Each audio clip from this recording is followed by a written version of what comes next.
ਸਤਿ ਸ਼੍ਰੀ ਅਕਾਲ, ਸਵਾਗਤ ਹੈ ਸਾਰੇ ਹੀ ਦਰਸ਼ਕਾਂ ਦਾ ਲਾਈਵ ਕਪੜ ਛਾਣ ਦਾ ਖਾਸ ਪ੍ਰੋਗਰਾਮ ਵੇਖ ਰਹੇ ਹੋ ਤੁਸੀਂ। ਇਸ ਪ੍ਰੋਗਰਾਮ ਦੇ ਵਿੱਚ ਹਰ ਰੋਜ਼ ਦੀ ਤਰ੍ਹਾਂ ਅੱਜ ਵੀ ਖਾਸ ਤੇ ਵਿਸ਼ੇਸ਼ ਮਸਲਿਆਂ ਦੇ ਉੱਤੇ ਚਰਚਾ ਕਰਾਂਗੇ। ਚਰਚਾ ਜੋ ਕਿਸਾਨਾਂ ਦੇ ਨਾਲ ਉੱਤਰ ਪ੍ਰਦੇਸ਼ ਦੇ ਵਿੱਚ ਵਾਪਰਿਆ ਏ, 2 ਤੋਂ 3 ਦੇ ਕਰੀਬ ਕਿਸਾਨ ਇਸ ਧਰਤੀ ਤੋਂ ਜਾਣ ਦੀ ਜਿਹੜੀ ਖਬਰ ਅੱਪੜ ਰਹੀ ਹੈ। ਇਸ ਦਰਮਿਆਨ ਕਈ ਕਿਸਾਨ ਗੰਭੀਰ ਰੂਪ ਦੇ ਵਿੱਚ ਜ਼ਖਮੀ ਹੋਏ ਨੇ। इस सारी घटना तो बाद सियासत दे विच भी एक वक्रे किस्म का माहौल है। किसान आगू वक्रे किस्म के बयान दे रहे हैं। किसान आगू उत्थे बीती रात ही एकत्र हो गए सी जिथे घटना वापरी, तो उधर दूजे पासे नवजोत सिंह सिद्धू हुण ट्वीट करके इस घटना ते दुख का प्रगटावा करते हैं तो उस व्यक्ति के खिलाफ जिसके उत्ते इस सारी घटना के इल्जाम लाए जा रहे हैं उस व्यक्ति के खिलाफ मामला दर्ज करने की मंग 302 का परचा करने की मंग जी नवजोत सिंह सिद्धू ने ट्वीट के जरिए की है। तो उधर दूजे पासे ਜਿਹੜੇ बाकी सियासी पार्टियां के आगू ने उन्होंने भी इसकी निखेधी की है। तो पंजाब के मुख्य मंत्री चरणजीत चन्नी ने भी इस मौके पर दुख का प्रगटावा किया है।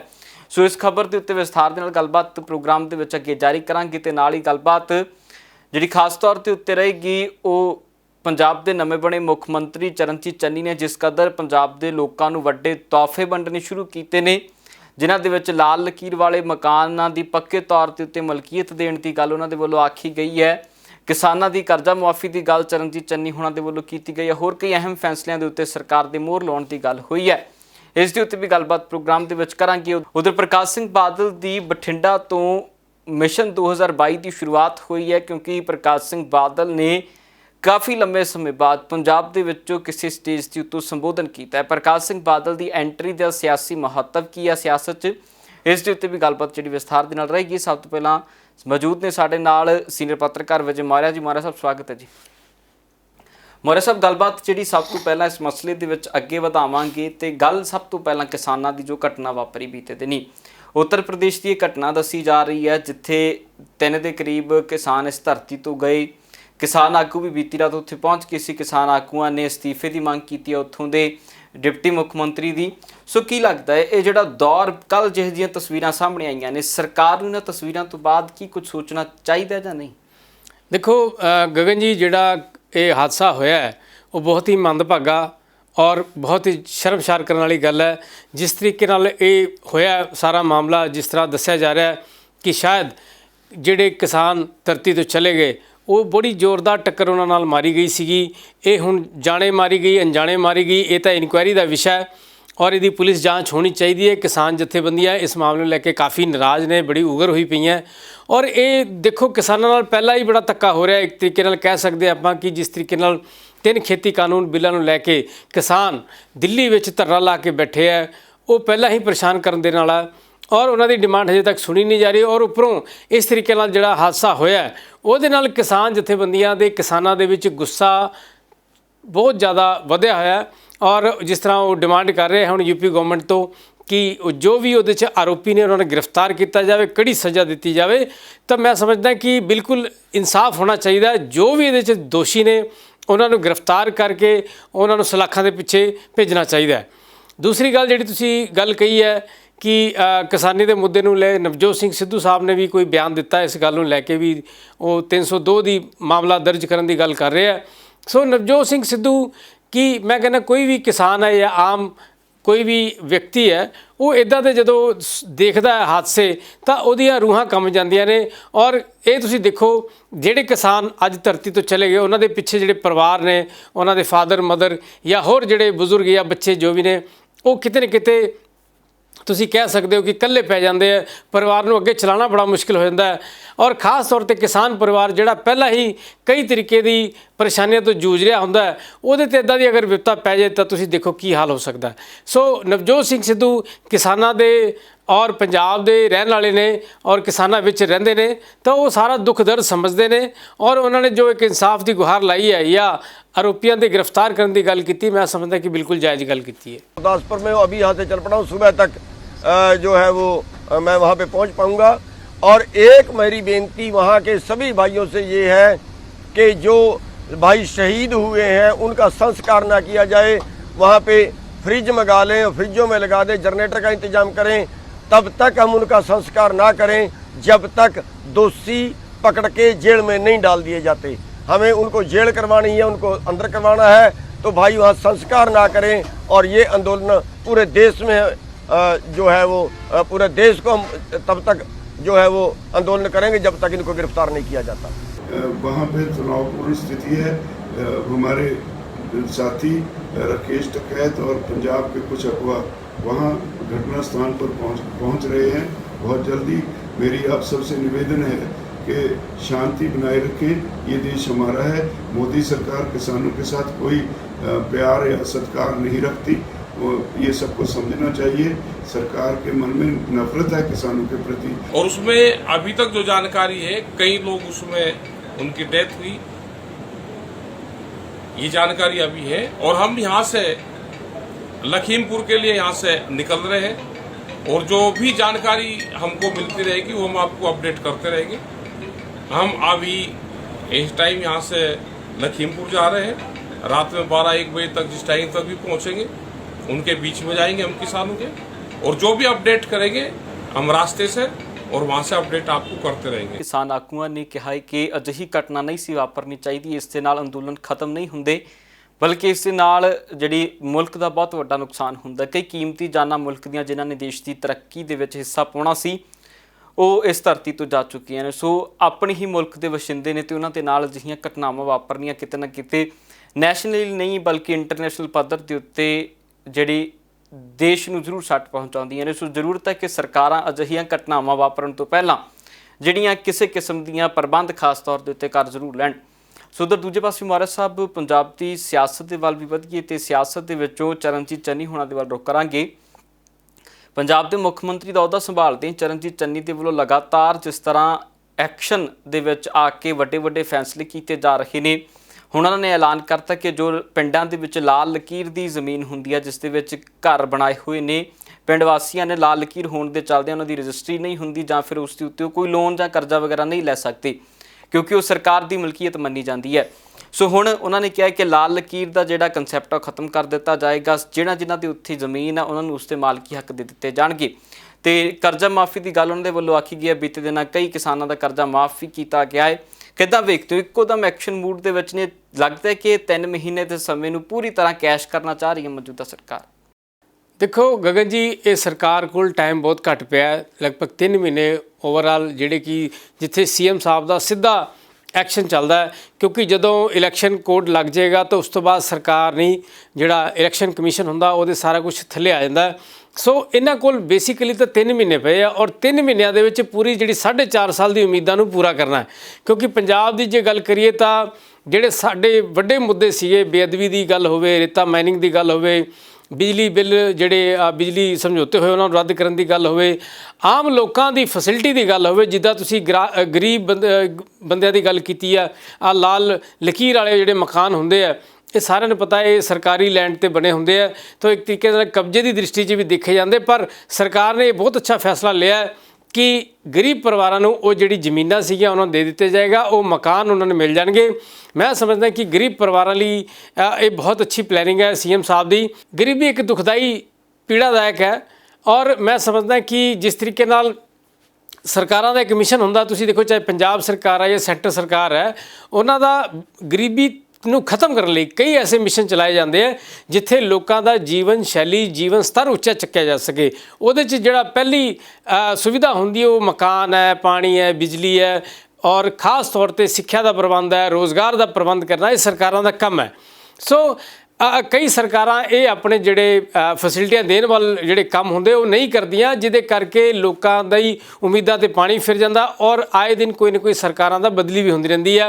ਇਹ ਐਮਐਲਏ ਦੇ ਖਿਲਾਫ ਜਾਂ ਸਰਕਾਰ ਦੇ ਖਿਲਾਫ ਇੱਕ ਲੋਕਾਂ ਦਾ ਮੂਡ ਬਣ ਜਾਂਦਾ ਹੈ। ਤਾਂ ਅਗਰ ਜਿਸ ਤਰੀਕੇ ਨਾਲ ਚੰਨੀ ਸਾਹਿਬ ਹੁਣ ਗਰੀਬ ਤਬਕੇ ਦੇ ਬਾਰੇ ਸੋਚ ਰਹੇ ਹੈ, ਮੈਂ ਸਮਝਦਾ ਬਹੁਤ ਅੱਛੀ ਗੱਲ ਹੈ ਔਰ ਉਹਨਾਂ ਨੇ ਕਿਤੇ ਕਿਤੇ ਦੱਸਣ ਦੀ ਕੋਸ਼ਿਸ਼ ਵੀ ਕੀਤੀ ਕਿ ਮੈਂ ਇੱਕ ਸਧਾਰਨ ਪਰਿਵਾਰ ਤੋਂ ਆਇਆ, ਗਰੀਬ ਪਰਿਵਾਰ ਤੋਂ ਆਇਆ, ਤਾਂ ਗਰੀਬ ਹੀ ਨਹੀਂ ਉਹ ਸਾਰਿਆਂ ਦਾ ਵਿਕਾਸ ਕਰਨਾ ਚਾਹੁੰਦੇ, ਲੇਕਿਨ ਜੋ ਨਿਚਲੇ ਲਾਈਨ ਦਾ ਜਿਹੜਾ ਪਾਵਰਟੀ ਲਾਈਨ ਤੋਂ ਥੱਲੇ ਦਾ ਬੰਦਾ ਹੈ ਉਹਨੂੰ ਚੱਕਣ ਲਈ ਜੋ ਪ੍ਰਯਾਸ ਕਰ ਰਹੇ ਨੇ, ਮੈਂ ਸਮਝਦਾ ਕਿ ਬਹੁਤ ਅੱਛੀ ਗੱਲ ਹੈ। ਔਰ ਜਿਹੜੇ ਮਕਾਨ ਦੇਣ ਦੀ ਗੱਲ ਸ਼ੁਰੂਆਤ ਕੀਤੀ ਹੈ, ਜਿੰਨਾ ਵੀ ਸਮਾਂ ਬਚਿਆ ਜਿੰਨਾ ਉਹ ਬੈਟਰ ਕਰ ਸਕਦੇ ਕਰਨਾ ਚਾਹੀਦਾ ਔਰ ਮੈਨੂੰ ਲੱਗਦਾ ਆਉਣ ਵਾਲੇ ਦਿਨਾਂ ਦੇ ਵਿੱਚ ਉਹ ਹੋਰ ਕੋਈ ਨਾ ਕੋਈ ਐਸੀ ਪਲੈਨਿੰਗਸ ਲੈ ਕੇ ਆਉਣਗੇ ਜਿਹਦੇ ਨਾਲ ਜਿਹੜਾ ਨਿਚਲਾ ਤਬਕਾ ਉਹਨੂੰ ਵੀ ਅੱਛੀ ਸੁਵਿਧਾਵਾਂ ਮੁਹੱਈਆ ਕਰਾਈ ਜਾ ਸਕਣ। ਲਾਲ ਲਾਈਨ ਦੇ ਅੰਦਰ ਜਿੰਨੇ ਮਕਾਨ ਪਿੰਡਾਂ ਦੇ ਵਿੱਚ ਉਹਨਾਂ ਦੀ ਮਾਲਕੀ ਦਾ ਹੱਕ ਵਸਿੰਦਿਆਂ ਨੂੰ, ਪਿੰਡਾਂ ਦੇ ਲੋਕਾਂ ਨੂੰ ਜਾਂ ਸ਼ਹਿਰ ਦੇ ਲੋਕਾਂ ਨੂੰ ਨਹੀਂ ਮਿਲਿਆ ਹੋਇਆ।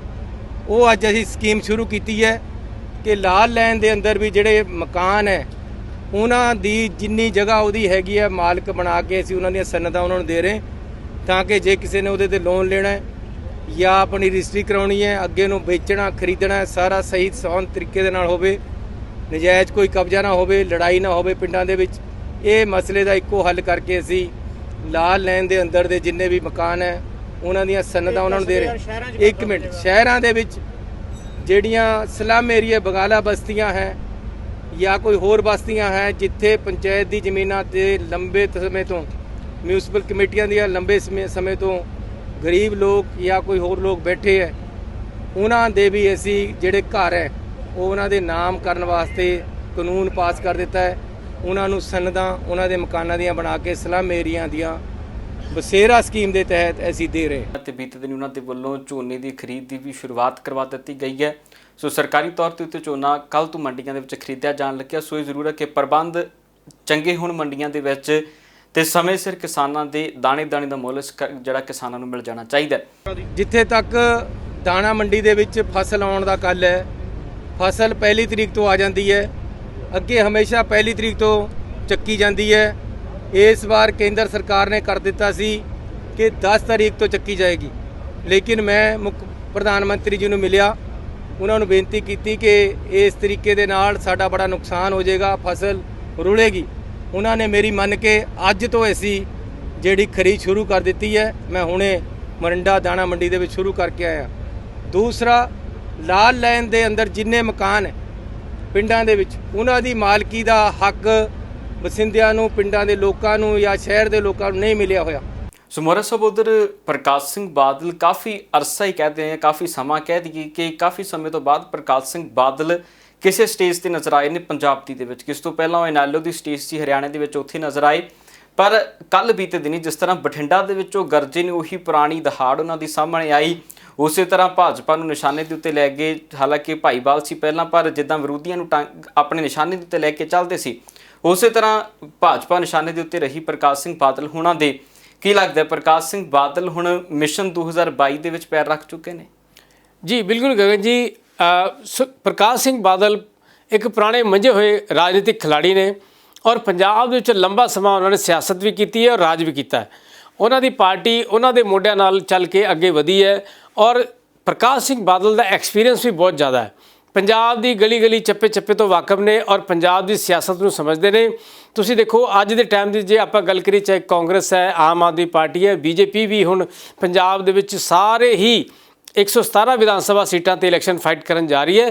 ਸੋ ਇੱਕ ਮਾਹੌਲ ਇੱਕ ਜਿਹੜਾ ਚੋਣਾਂ ਦਾ ਬਣ ਰਿਹਾ ਉਹਨੂੰ ਦੇਖਦੇ ਹੋਏ ਔਰ ਜਿਸ ਤਰੀਕੇ ਨਾਲ ਅਕਾਲੀ ਦਲ ਦੇ ਖਿਲਾਫ ਖਾਸ ਤੌਰ ਤੇ ਬਰਗਾੜੀ ਦਾ ਮਸਲਾ ਹੋਵੇ, ਬੇਅਦਬੀ ਦਾ ਮਸਲਾ ਹੋਵੇ, ਕਰਪਸ਼ਨ ਦਾ ਮਸਲਾ ਹੋਵੇ, ਉਸ ਤੇ ਲਗਾਤਾਰ ਚਾਹੇ ਕਾਂਗਰਸ ਪਾਰਟੀ ਹੈ ਤੇ ਚਾਹੇ ਆਮ ਆਦਮੀ ਪਾਰਟੀ ਲਗਾਤਾਰ ਅਟੈਕ ਕਰ ਰਹੀ ਹੈ ਕਿ ਅਕਾਲੀ ਦਲ ਨੇ ਫੈਸਿਲਿਟੀਆਂ ਦੇ ਨਾਂ ਤੇ ਕੁਛ ਨਹੀਂ ਦਿੱਤਾ, ਬੇਅਦਬੀ ਮਾਮਲੇ ਦਿੱਤੇ, ਜਿਹਦੇ ਕਰਕੇ ਪੰਜਾਬ ਦਾ ਮਾਹੌਲ ਔਰ ਧਾਰਮਿਕ ਜਿਹੜਾ ਕਹਿ ਲਓ ਕਿ ਖਰਾਬ ਹੋਈ ਪੋਜੀਸ਼ਨ, ਉਹਨੂੰ ਦੇਖਦੇ ਹੋਏ ਲਗਾਤਾਰ ਅਟੈਕ ਕੇ ਸਾਰੀਆਂ ਪਾਰਟੀਆਂ ਕਰ ਰਹੀਆਂ।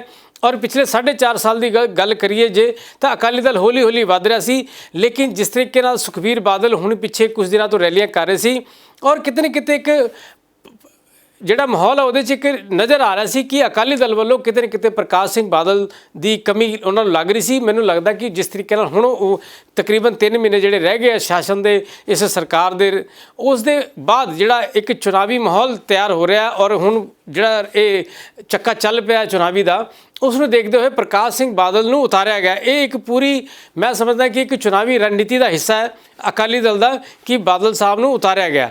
ਬਾਦਲ ਸਾਹਿਬ ਹੁਣ ਅਟੈਕਿੰਗ ਵੇ ਨਾਲ ਦੇਖੋ ਤੁਸੀਂ, ਅੱਜ ਵੀ ਜਿੱਦਾਂ ਉਹਨਾਂ ਨੇ ਰੈਲੀ 'ਚ ਅਟੈਕ ਵੇ ਨਾਲ ਕੀਤਾ ਵਾ, ਕਾਂਗਰਸ ਹੋਵੇ ਜਾਂ ਬੀਜੇਪੀ ਤੇ, ਬਹੁਤ ਵੱਡੀ ਗੱਲ ਹੈ ਕਿ ਹੁਣ ਉਹਨਾਂ ਨੇ ਸਾਰੇ ਆਪਣੇ ਅਸਤਰ ਸ਼ਸਤਰ ਦਿਖਾਣੇ ਹੈ ਕਿ ਕਿਸ ਤਰੀਕੇ ਨਾਲ ਰਾਜਨੀਤੀ ਹੁੰਦੀ ਹੈ ਔਰ ਕਿਤੇ ਨਾ ਕਿਤੇ ਉਹ ਅਕਾਲੀ ਦਲ ਨੂੰ ਜਿਹੜੀ ਉਹਨਾਂ ਦੀ ਉਪਲਬਧੀਆਂ ਵੀ ਉਹਨਾਂ ਨੇ ਅੱਜ ਗਿਣਾਈਆਂ ਤੇ ਕਿਤੇ ਨਾ ਕਿਤੇ ਉਹ ਦੱਸਣ ਦੀ ਕੋਸ਼ਿਸ਼ ਕਰ ਰਹੇ ਹੈ ਕਿ ਪੰਜਾਬ ਦੀ ਜਿਹੜੀ ਸ਼੍ਰੋਮਣੀ ਅਕਾਲੀ ਦਲ ਹੈ ਪੰਜਾਬ ਦੇ ਲੋਕਾਂ ਦੀ ਪਾਰਟੀ ਹੈ ਔਰ ਤੁਹਾਡੇ ਲਈ ਵਿਕਾਸ ਦੇ ਕਾਰਜਕ੍ਰਮ ਕਰਦੀ ਰਹੀ ਹੈ ਔਰ ਆਉਣ ਵਾਲੇ ਟਾਈਮ ਦੇ ਵਿੱਚ ਜੋ ਵਿਕਾਸ ਅਕਾਲੀ ਦਲ ਕਰ ਸਕਦਾ ਉਹ ਕੋਈ ਹੋਰ ਨਹੀਂ ਕਰ ਸਕਦਾ। तो एक तरीके ਨਾਲ ਉਹਨਾਂ ਨੇ ਲੋਕਾਂ ਨੂੰ ਦੱਸਣਾ ਚਾਹਿਆ ਆਪਣਾ ਪੁਰਾਣਾ ਇਤਿਹਾਸ ਵੀ ਉਹਨਾਂ ਨੇ ਕੀ ਕੀਤਾ ਨਹੀਂ ਕੀਤਾ, ਕਿਉਂਕਿ ਉਪਲਬਧੀਆਂ ਉਹਨਾਂ ਨੇ ਅੱਜ ਬੜੀ ਗਿਣਾਈਆਂ ਕੀ ਕੀ ਕੀਤਾ ਉਹਨਾਂ ਨੇ। ਔਰ ਇਸ ਤਰੀਕੇ ਨਾਲ ਉਹ ਇਹ ਵੀ ਦੱਸਣਾ ਚਾਹੁੰਦੇ ਕਿ ਅਸੀਂ ਆਉਣ ਵਾਲੇ ਟਾਈਮ ਦੇ ਵਿੱਚ ਅਗਰ ਆਵਾਂਗੇ ਤਾਂ ਸਾਡੀਆਂ ਗੱਲਾਂ ਹਵਾਈ ਨਹੀਂ, ਅਸੀਂ ਕੰਮ ਕਰਕੇ ਦਿਖਾਵਾਂਗੇ।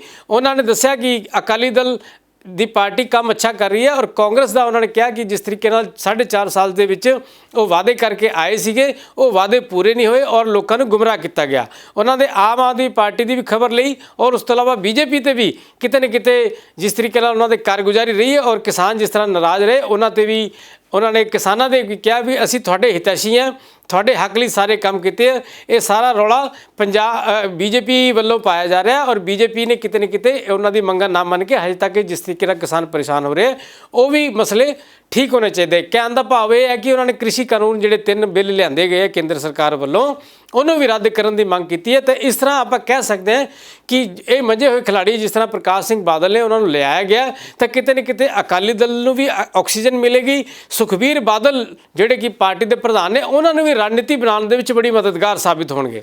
ਸੋ ਬਿਲਕੁਲ ਇਸ ਨੂੰ ਲੈ ਕੇ ਜੋ ਬਠਿੰਡਾ ਰੈਲੀ ਦੇ ਵਿੱਚ ਪ੍ਰਕਾਸ਼ ਸਿੰਘ ਬਾਦਲ ਹੋਣਾ ਨੇ ਕਿਹਾ ਉਹ ਵੀ ਤੁਹਾਨੂੰ ਸੁਣਾਉਂਦੇ ਹਾਂ, ਤੇ ਸੁਖਬੀਰ ਸਿੰਘ ਬਾਦਲ ਵੀ ਸਟੇਜ ਦੇ ਉੱਤੋਂ ਵੱਡੇ ਐਲਾਨ ਇੱਕ ਵਾਰ ਫਿਰ ਤੋਂ ਦੁਹਰਾ ਕੇ ਗਏ ਨੇ। ਸਾਰੀਆਂ ਗੱਲਾਂ ਬਾਤਾਂ ਤੁਹਾਨੂੰ ਸੁਣਾਉਂਦੇ ਹਾਂ। ਇਹ ਸਾਰੀਆਂ ਤਕਲੀਫਾਂ, ਸਾਰੇ ਤੁਹਾਡੇ ਦੁੱਖ ਦਰਦ ਪੱਕੇ ਤੌਰ ਤੇ ਤਾਂ ਹੱਲ ਹੋ ਸਕਣਗੇ ਜੇ ਤੁਸੀਂ ਪੰਜਾਬ ਵਿੱਚ ਸ਼੍ਰੋਮਣੀ ਅਕਾਲੀ ਦਲ ਤੇ ਬਹੁਜਨ ਪਾਰਟੀ ਦੀ ਸਰਕਾਰ ਬਣਾਓਗੇ। ਨਹੀਂ ਭਰਾਵੋ, ਐਵੇਂ ਖੱਜਲ ਖੁਆਰ ਹੋਣਗੇ ਤੇ ਇਸ ਤਰ੍ਹਾਂ ਤੋਂ ਵੀ ਬੁਰਾ ਸਮਾਂ ਤੁਹਾਨੂੰ ਮਿਲ ਸਕਦਾ ਹੈ। ਮੈਂ ਇਹ ਵੀ ਕਹਿਣਾ ਚਾਹੁੰਦਾ, ਕੁਝ ਗਲਤ ਅਫਵਾਹਾਂ, ਕੁਝ ਗਲਤ ਗੱਲਾਂ ਪ੍ਰਾਪੇਗੰਡਾ ਕੀਤਾ ਜਾਂਦਾ ਹੈ, ਉਹ ਵੀ ਮੈਂ ਸਪਸ਼ਟ ਕਰਨਾ ਚਾਹੁੰਦਾ ਕਿ ਜਦੋਂ ਅਜੇ ਇਹ ਕਾਨੂੰਨ ਨਹੀਂ ਬਣਿਆ ਸੀ, ਕੱਲਾ ਆਰਡੀਨੈਂਸ ਸੀ, ਉਦੋਂ ਬੀਬਾ ਹਰਸਿਮਰਤ ਕੌਰ ਮਿਨਿਸਟਰ ਸਨ। ਇਹਨਾਂ ਨੇ ਉਹਨਾਂ ਨੂੰ ਕਿਹਾ ਕੈਬਨਿਟ ਦੀ ਮੀਟਿੰਗ ਵਿੱਚ ਵੀ ਕਿ ਜਿਹੜਾ ਤੁਸੀਂ ਕਾਨੂੰਨ ਬਣਾਉਣਾ ਜਾ ਰਹੇ ਹੋ, ਜਦੋਂ ਪਾਰਲੀਮੈਂਟ ਦਾ ਵਿੱਚ ਬਿੱਲ ਲਿਆਂਦਾ, ਕਿਉਂਕਿ ਅਸਲੀ ਕਾਨੂੰਨ ਉਦੋਂ ਬਣਦਾ ਜਦੋਂ ਬਿੱਲ ਆਉਂਦਾ ਹੈ, ਤਾਂ ਸਾਰੀਆਂ ਕਿਸਾਨ ਜਥੇਬੰਦੀਆਂ ਨਾਲ ਗੱਲ ਕਰਕੇ ਕਰਿਓ ਕਿ ਜਿਸ ਦਾ ਇੰਟਰਸਟ ਹੈ ਉਹਨੂੰ ਕਨਵਿੰਸ ਕਰਿਓ। ਉਹ ਕਹਿੰਦੇ ਚੰਗਾ ਜੀ। ਭਰਾਵੋ, ਕਾਂਗਰਸ ਦਾ ਇੱਕ ਇਤਿਹਾਸ ਹੈ ਵਿਸ਼ਵਾਸਘਾਤ। ਇਹ ਕੱਲਾ ਹੁਣ ਵੀ ਆਪਣੇ ਨਾਲ ਵਿਸ਼ਵਾਸਘਾਤ ਨਹੀਂ ਕੀਤਾ। ਬਹੁਤ ਦੇਰ ਬਾਅਦ ਮੈਂ ਤੁਹਾਡੇ ਦਰਸ਼ਨ ਕੀਤੇ ਹੈ। ਮੇਰਾ ਖਿਆਲ ਹੈ ਕਿ ਅੱਜ ਦੇ ਦਰਸ਼ਨਾਂ ਦੇ 2-3 ਸਾਲ ਉਮਰ ਤਾਂ ਵਧਾ ਹੀ ਦਿੱਤੀ, ਤੇ ਜੇ 2-3 ਥਾਂ ਹੋਰ ਆ ਗਿਆ ਤਾਂ ਸੈਂਚਰੀ ਮਾਰ ਲਾਂਗੇ, 100 ਸਾਲ ਤੱਕ ਚੱਲਦੇ ਰਹੇ। ਐਕਟੀ ਫੈਸਲਾ ਕੀਤਾ। ਪਿਛਲੀ ਵਾਰ ਆਟਾ ਦਾਲ ਦੇ ਸ਼ਗਨ ਆਉਂਦਾ ਸੀ, ਐਕਟੀ ਫੈਸਲਾ ਕੀਤਾ ਉਹਦੇ ਨਾਲ ਜਿਹੜੇ ਨੀਲੇ ਕਾਰਡ ਪਰਿਵਾਰਾਂ ਦੀ ਮੁੱਖ ਔਰਤ ਹੈ ਜਿਹੜੀ ਘਰ ਸੰਭਾਲਦੀ ਹੈ, 2000 ਰੁਪਏ ਉਹਦੇ ਖਾਤੇ 'ਚ ਹਰ ਮਹੀਨੇ ਅਸੀਂ ਉਹਦੇ 'ਚ ਆਇਆ ਕਰੂਗਾ। ਇੱਕ ਬਹੁਤ ਵੱਡਾ ਫੈਸਲਾ ਅਸੀਂ ਕੀਤਾ। ਦੂਜੀ ਗੱਲ ਅਸੀਂ ਕਿਹਾ, ਮੈਂ ਪਹਿਲੇ ਵੀ ਵਾਅਦਾ ਕੀਤਾ ਸੀ ਕਿ ਬਿਜਲੀ ਸਸਤੀ ਕਰਕੇ ਦਊਂਗਾ। ਪਹਿਲੇ ਅਸੀਂ ਬਿਜਲੀ ਪੂਰੀ ਕੀਤੀ, ਪਰ ਇਹਨਾਂ ਨੇ ਸਾਰੇ ਥਰਮਲ ਪਲਾਂਟ ਬੰਦ ਕਰਾ ਦੇ। ਹੁਣ ਅਸੀਂ ਬਿਜਲੀ ਵਾਪਸ ਪੂਰੀ ਕਰਾਂਗੇ, ਨਾਲੇ ਪੂਰੀ ਸਸਤੀ ਕਰਾਂਗੇ। 400 ਯੂਨਿਟ ਮਹੀਨੇ ਦੇ, ਮਤਲਬ 800 ਯੂਨਿਟ ਸਾਰਿਆਂ ਦੇ ਮਹੀਨੇ ਦੇ 2 ਮਹੀਨਿਆਂ ਦਾ ਬਿੱਲ ਹੁੰਦਾ 800 ਦਾ, ਮੁਫਤ ਹੋਊਗਾ। ਉਹਦੇ ਉੱਤੇ ਬਿੱਲ ਲੱਗਿਆ ਕਰੂਗਾ। ਆ ਮੇਰਾ ਤੁਹਾਡੇ ਨਾਲ ਵਾਅਦਾ। ਕਿਸਾਨਾਂ ਵਾਸਤੇ, ਟਰੈਕਟਰ ਦੇ ਵਾਸਤੇ, ਚਲਾਉਣ ਵਾਸਤੇ, ਕਿਉਂਕਿ ਕਾਂਗਰਸ ਦੀ ਸਰਕਾਰ ਤੇ ਬੀਜੇਪੀ ਸਰਕਾਰ ਨੇ ਡੀਜ਼ਲ ਇੰਨਾ ਮਹਿੰਗਾ ਕਰਾਤਾ। ਆ ਜਿਹੜਾ 90 ਰੁਪਏ ਡੀਜ਼ਲ ਹੈ, 35 ਰੁਪਏ ਕੱਲੀ ਦੀ ਕੀਮਤ ਹੈ, ਬਾਕੀ ਤਕਰੀਬਨ 65-70 ਰੁਪਏ ਟੈਕਸ ਹੈ। ਅੱਧਾ ਸਟੇਟ ਸਰਕਾਰ ਲੈਂਦੀ ਹੈ ਉੱਤੇ, ਅੱਧਾ ਸੈਂਟਰ ਲੈਂਦੀ ਹੈ। ਤੇ ਅਸੀਂ ਔਨ ਸਾਰ 10 ਰੁਪਏ ਲੀਟਰ ਡੀਜ਼ਲ ਸਸਤਾ ਕਰਾਂਗੇ ਖੇਤੀ ਵਾਸਤੇ। ਪਹਿਲੇ ਹੀ ਮਹੀਨੇ ਜੇ ਕਿਸੇ ਕਿਸਾਨ ਕੋਲੇ ਕੋਈ ਵੀ ਟਿਊਬਵੈਲ ਕਨੈਕਸ਼ਨ ਨਹੀਂ ਹੈ ਇੱਕ ਪਰਿਵਾਰ ਵਿੱਚ, ਉਸ ਕਿਸਾਨ ਨੂੰ ਪਹਿਲੇ ਮਹੀਨੇ ਟਿਊਬਵੈਲ ਕਨੈਕਸ਼ਨ ਦਿੱਤਾ ਜਾਊਗਾ। ਆ ਸਾਡਾ ਵਾਅਦਾ ਹੈ। ਆਕਸੀਜਨ ਹੈ ਨਹੀਂ ਸੀ, ਦਵਾਈਆਂ ਹੈ ਨਹੀਂ ਸੀ, ਲੋਕੀ ਪ੍ਰਾਈਵੇਟ ਭੱਜੇ, ਉੱਥੇ 15-15 ਲੱਖ ਦੇ ਬਿੱਲ ਬਣ ਗਏ। ਇਸ ਕਰਕੇ ਅਸੀਂ ਫੈਸਲਾ ਕੀਤਾ ਸਾਡੀ ਸਰਕਾਰ ਆਉਣ ਤੇ 10 ਲੱਖ ਰੁਪਏ ਤੱਕ ਮੈਡੀਕਲ ਇੰਸ਼ੋਰੈਂਸ ਸਾਰਿਆਂ ਦੀ ਕਰਵਾਈ ਜਾਊਗੀ। ਸੋ ਫਿਲਹਾਲ ਦੇ ਪ੍ਰੋਗਰਾਮ ਦੇ ਵਿੱਚ ਇੰਨਾ ਹੀ ਜੀ। ਅਗਲੇ ਪ੍ਰੋਗਰਾਮ ਦੇ ਵਿੱਚ ਮਿਲਾਂਗੇ, ਖਾਸ ਪੰਜਾਬ ਦੇ ਮਸਲਿਆਂ ਦੇ ਉੱਤੇ ਚਰਚਾ ਕਰਾਂਗੇ। ਫਿਲਹਾਲ ਦੇ ਲਈ ਇਜਾਜ਼ਤ ਦਿਓ, ਬਹੁਤ ਬਹੁਤ ਧੰਨਵਾਦ। ਜਿਹੜਾ 58 ਸਾਲ ਤੇ ਉੱਪਰ ਹੋ ਗਿਆ ਉਹ ਆਪਣੀ ਹੁਣ ਸੀਟ ਖਾਲੀ ਕਰੇ। ਨਵੇਂ ਨੌਜਵਾਨ ਨਵੇਂ ਜਿਹੜੇ ਨੌਕਰੀ ਕਰਨਾ ਚਾਹੁੰਦੇ ਉਹਨਾਂ ਵਾਸਤੇ ਜਗ੍ਹਾ ਖਾਲੀ ਕਰੇ। ਇਸ ਕਰਕੇ ਬਿਲਕੁਲ ਸਟ੍ਰੇਟ ਔਰ ਸਿੱਧਾ ਕਾਨੂੰਨ ਹੈ ਕਿ 58 ਸਾਲ ਜਿਹਦੇ ਪੂਰੇ ਹੋ ਗਏ ਉਹ ਛੁੱਟੀ ਕਰਕੇ ਜਾਣ, ਨਵੇਂ ਮੁੰਡਿਆਂ ਨੂੰ ਭਰਤੀ ਕਰਿਆ ਜਾਊਗਾ। ਨੋਟੀਫਿਕੇਸ਼ਨ ਕਰੋਗੇ ਤਾਂ ਜਲਦੀ ऐसी तय कर लिया है, कोई बंदा नहीं रहेगा। ये क्या है, किसी ना किसी बहाना बना के कोई ना कोई बैठा है। ये सारा सिस्टम खत्म करना है। नौजवान मुंडिਆਂ ਨੂੰ ਨਵੀਂ ਨੌਕਰੀ ਮਿਲੇਗੀ। ਇੱਕ ਤਾਂ ਖੇਤ ਮਜ਼ਦੂਰ ਦਾ ਜਿਹੜਾ ਕਰਜ਼ਾ ਹੈ ਉਹ ਕਰਜ਼ੇ ਦੇ ਥੱਲੇ ਦਬਿਆ ਹੋਇਆ ਸੀ। ਉਹਦੇ ਵਿੱਚ 520 ਕਰੋੜ ਰੁਪਈਆ ਅੱਜ ਅਸੀਂ ਜਿਹੜਾ ਕਰਜ਼ਾ ਜਾਰੀ ਕੀਤਾ ਹੈ। ਉਹਨਾਂ ਦੇ 25,000 ਤੱਕ ਦੇ ਜਿਹੜੇ ਕਰਜ਼ੇ ਸੀ, ਹੁਣ ਭਾਵੇਂ ਉਹ ਸੂਦ ਲੱਗ ਕੇ 50,000 ਹੋ ਗਏ ਜਾਂ 75,000 ਹੋ ਗਏ ਜਾਂ ਲੱਖ ਹੋ ਗਏ, ਸਮੇਤ ਵਿਆਜ, ਮੂਲ ਔਰ ਵਿਆਜ ਦੋਨੋਂ ਚੀਜ਼ਾਂ ਅਸੀਂ ਉਹਨਾਂ ਦੀਆਂ ਮਾਫ ਕਰ ਰਹੇ।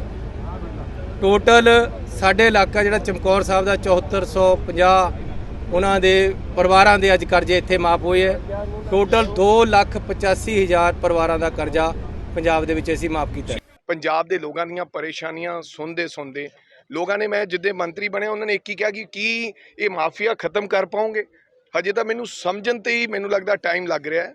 ਸੋ ਅੱਜ ਅਸੀਂ ਇੱਥੇ ਆਏ ਸੀ, ਕੁਝ ਸ਼ਿਕਾਇਤ ਮਿਲੀ ਕਿ ਬਹੁਤ ਸਾਰੀਆਂ ਟੂਰਿਸਟ ਬੱਸਾਂ ਜਿਹੜੀਆਂ ਹੈਗੀਆਂ ਉਹ ਇੱਥੇ ਖੜ੍ਹਦੀਆਂ ਆ ਕੇ, ਔਰ ਇਹ ਟੂਰਿਸਟ ਦੇ ਨਾਮ ਤੇ ਇਹ ਜਿਹੜੇ ਪੈਸੰਜਰਸ ਹੈ ਇੱਥੋਂ ਅਲੱਗ-ਅਲੱਗ ਇਹਨਾਂ ਨੇ ਦੁਕਾਨਾਂ ਤੇ ਪੈਸੰਜਰਸ ਚੜਾਉਣੀਆਂ ਤੇ ਲੈ ਕੇ ਜਾਂਦੀਆਂ। ਹਾਲਾਂਕਿ ਮੇਰਾ ਖਿਆਲ ਆਰਟੀਓ ਸਾਹਿਬ ਜ਼ਿਆਦਾ ਵਧੇਰੇ ਬਰੀਫ ਕਰਨਗੇ ਕਿਉਂਕਿ ਇਹਨਾਂ ਨੂੰ ਨੋਰਮਸ ਬਾਰੇ ਜ਼ਿਆਦਾ ਪਤਾ ਹੈ ਕਿ ਇੱਕ ਥਾਂ ਤੋਂ ਇਹ ਟੂਰਿਸਟ ਬੁੱਕ ਕਰ ਸਕਦੇ ਹੈ, ਬਰਾਤ ਕਾਈਂਡ ਆਫ ਕਿਤੇ ਹੋਰ ਜਾਣ ਵਾਲਾ ਪੈਸੰਜਰ ਇਕੱਠਾ ਬੁੱਕ ਕਰ ਸਕਦੇ ਹੈ ਤੇ ਲੈ ਕੇ ਜਾ ਸਕਦੇ। ਰਾਹ 'ਚ ਇਹਨਾਂ ਦਾ ਕਿਤੇ ਸਟਾਪੇਜ ਨਹੀਂ ਹੈ, ਪਰ ਇਹ ਅਲੱਗ-ਅਲੱਗ ਰਾਤ ਨੂੰ ਜਿਹੜਾ ਪਤਾ ਲੱਗਿਆ ਕਿ ਪਰਲੇ ਪਾਸੇ ਅੱਡੇ ਤੋਂ ਵੀ ਆਵਾਜ਼ਾਂ ਮਾਰ ਕੇ ਪੈਸੰਜਰਸ ਚੜਾਉਂਦੇ ਨੇ, ਜਿਹੜੇ ਕਿ ਬਿਲਕੁਲ ਨੋਰਮਸ ਦੀ ਉਲੰਘਣਾ ਹੈ।